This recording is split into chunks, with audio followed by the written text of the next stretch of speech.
This should be a fun gluing project.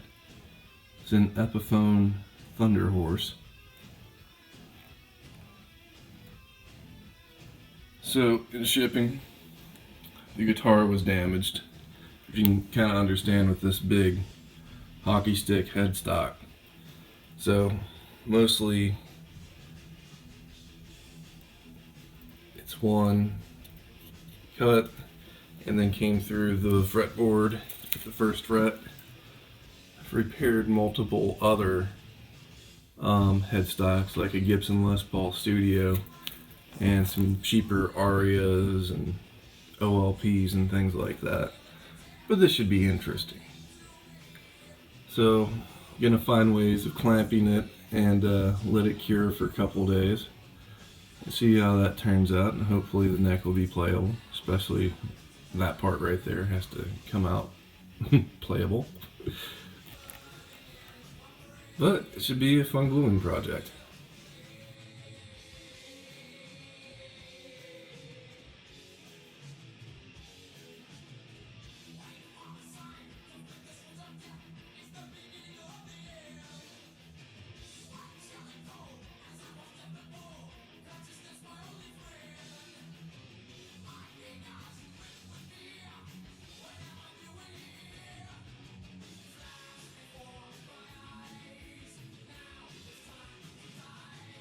Basically, I dampened all the surfaces that were getting glued and then used just enough, I hope it's just enough glue. Actually, technically it's a little bit more than enough because some of it has been coming out from the sides. So I think I'll leave it alone for several days and hopefully it will be just fine. It's not perfectly flat, but it's pretty close. So, and there's a blue hair of daylight. In essence, the strings have some tension on them. There's a little bit of tension with this, but not a ton. Everything fits snugly. Every surface that I could access to has been glued, so we shall see how that turns out.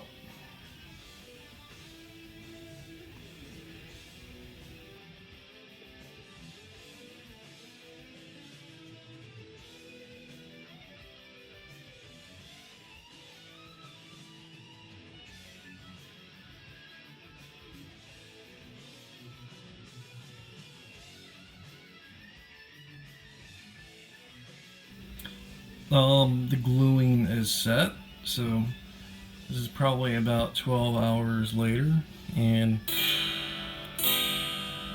holds tune. Next part is to re-add that first fret, redo the binding right there, scrape off excess glue,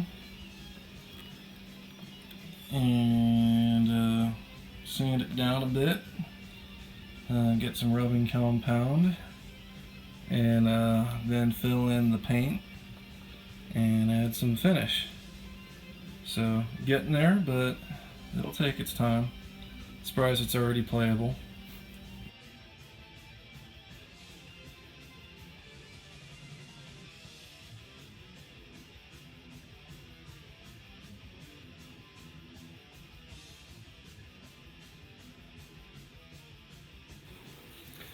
So this is only after gluing. Tunes to E standard. If you push on the neck, there's no wood that feels like, sounds like there's voids that moves around, so that's pretty good. You know, you can get the your inner het field in.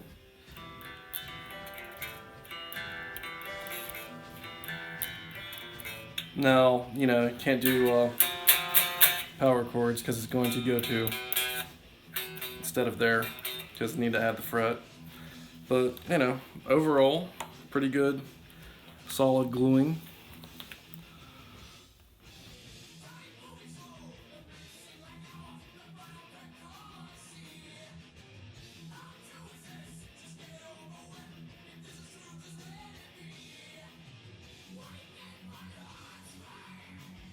This is about 12 hours after I last tuned it. We got the first fret on there. We've got the broken off binding on there. I haven't tuned it in about 12 hours and it stays in tune. Still have plenty of work scraping off the excess hardened glue and then getting some paint and filling in those areas where there's exposed wood, and then doing some finish.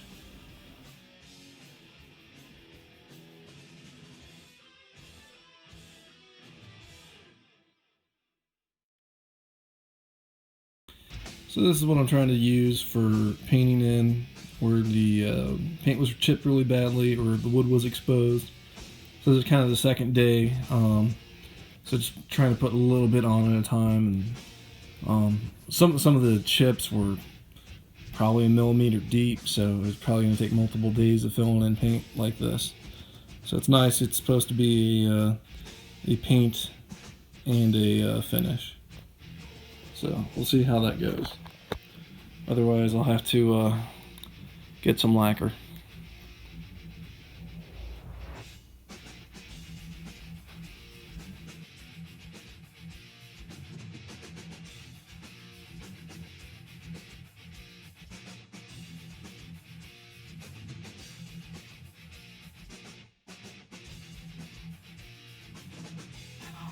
So I think I'm done adding paint.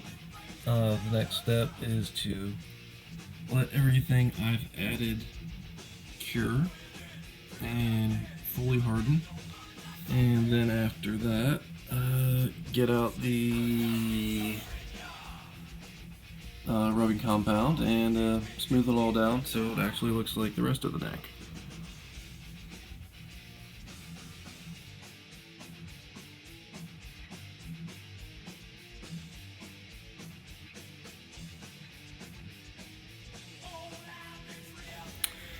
So at this point, trying to use rubbing compound to smooth out everything, gloss it up. So it's kind of my process in my makeshift workspace. I live in an apartment, so I don't have a workshop. And this is how I do it.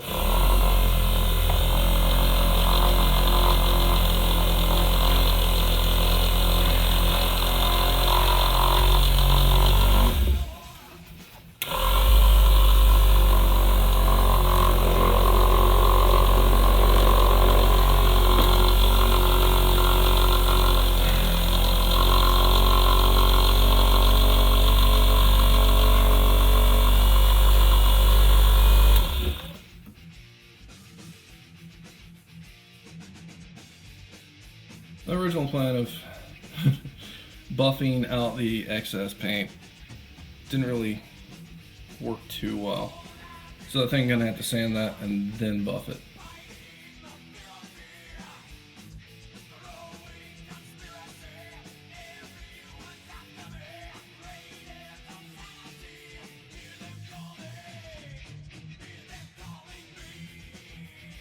So when I started buffing to try to remove paint, I realized that wasn't really a good option.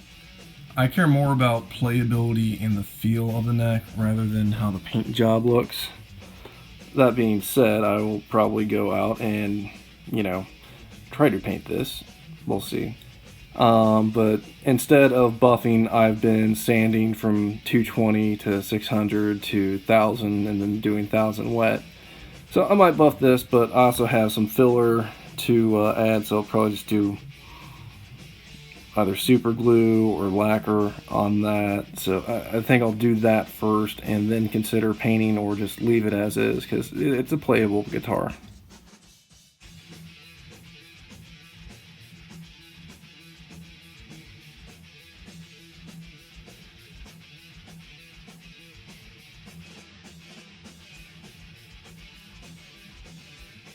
Well, my plans changed a little bit.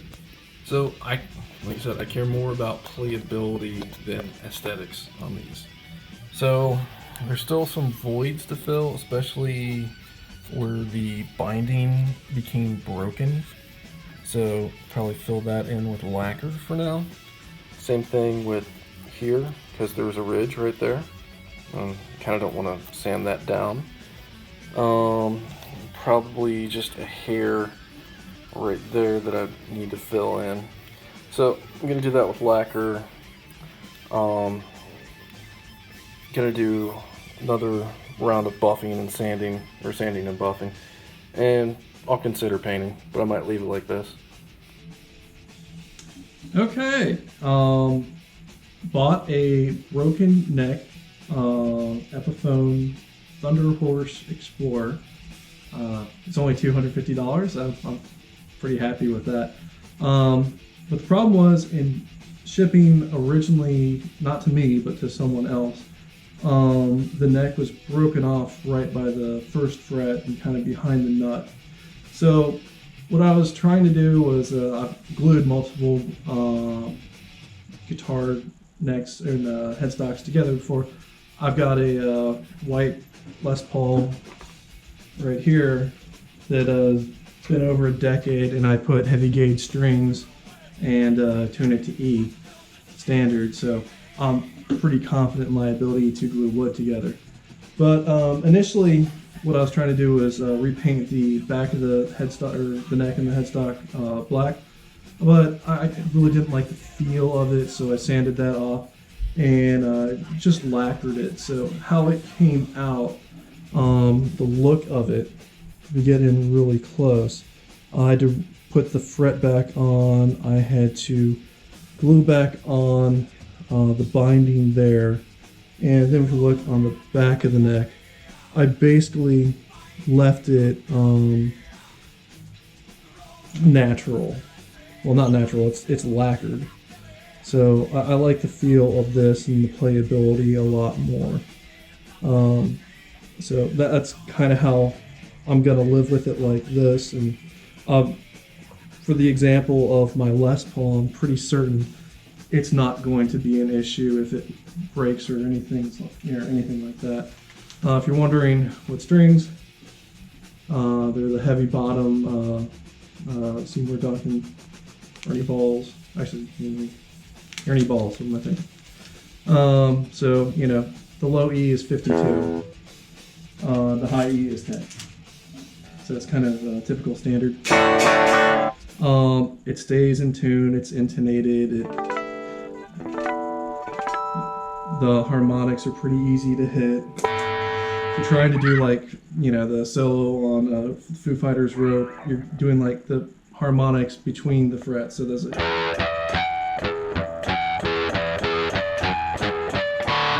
And that's pretty easy to do. And of course, why did I buy an Explorer? I like Metallica too much, so you know, you can do the...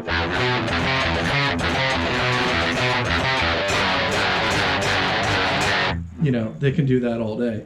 For output, I found these are Gibson pickups in an Epiphone, but it's not quite as high of output. No, I didn't put this on a meter or anything. It's just to my ear. It's not quite as loud as my Les Paul, and also tonality, it's different. You know, this is a Chinese-made guitar versus an American, so because American labor costs are so much, they're going to use higher quality parts in order to justify the labor that's involved with it. So this one I know has a scarf joint right there. So that's where they kind of cut the neck kind of like that, and then glue this part onto it. So the break was actually about 1 inch to 2 inches beyond the scarf joint, which is kind of odd. Sometimes the joints can be stronger than the wood. I think it's just because there's this giant headstock it's huge. And I actually found that kind of problematic for the strings. This is one of the few guitars where like this high E string, I'd break the string on the nut. So I tuned or did the tuners backward. So, you know, all these, I guess, turn the typical way, and these are in reverse. So that's, you can kind of see how that's a little bit more even for the strings coming through and everything. And the setup other than that, to majorly adjust the truss rod. So other than gluing and a little bit of painting, actually a lot of painting, then I sanded it all off, and then a lot of lacquering. It really wasn't a ton of work that I had to do on this. So I've gotten other people to play it, and they're pretty happy with it. It definitely, if you're getting old and need to sit down while playing, it's a nice guitar for that, because I think it sits a little bit further back, in a little more of a natural position than, say, like a Les Paul, which might be over here, just from the curve of that body. So, you know, I love the, obviously I've got a triple rectifier, so I like high gain stuff. So, you know, you can do all your